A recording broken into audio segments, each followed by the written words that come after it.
Hi, everybody. This is Professor Sarah Tauber, and I wanted to prepare a short video for you just so that you can have a sense of what I sound like and I guess what I look like through this medium.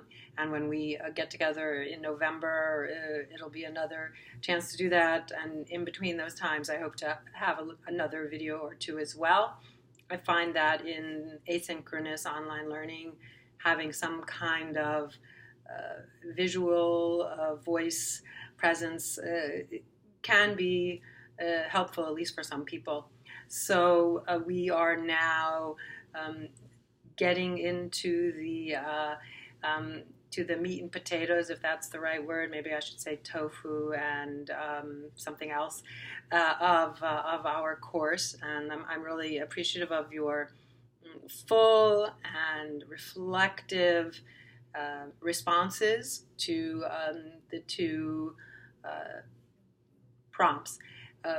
Some feedback that I'd like to offer, what I'm hearing about is the questions around the value of studying the history of Jewish education in the United States is a way for us to step back and have that view from the balcony, so to speak, because sometimes when we're in the thick of it, in the middle of it, it seems like it's only happening to our generation or our community or our school.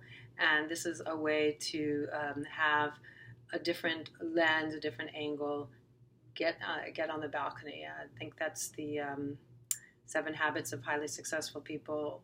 Maybe it's not that uses that metaphor. And the other piece is to recognize and to be able to contemplate some of the more, I would say, philosophical questions that are embedded in studying the history and sociology.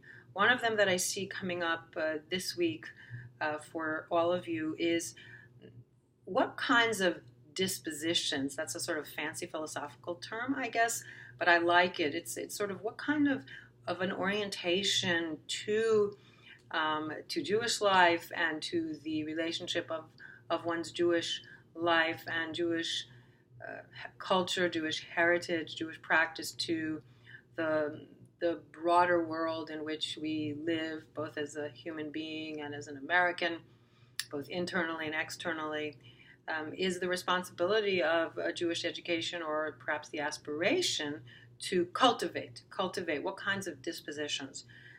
And then what are the habits, habits of mind, habits of heart, habits of body, that are employed to help to cultivate such dispositions.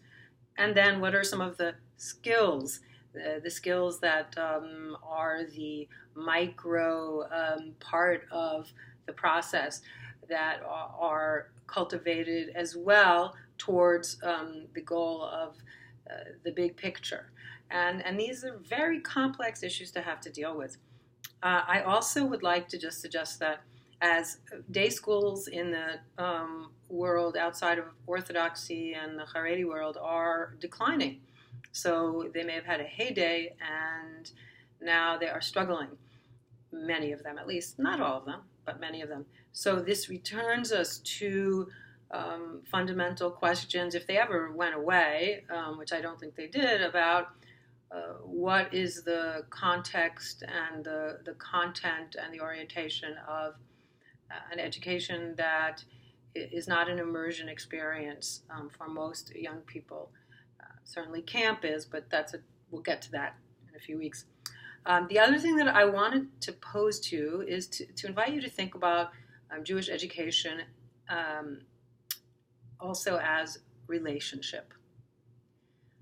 Whether that may mean relationship to the past, relationship to observance, relationship to God, relationship to humanity, relationship to family. How might looking at the history and sociology through the lens of relationship give us an opportunity to generate some connections between past, present, and future? as we move through the course.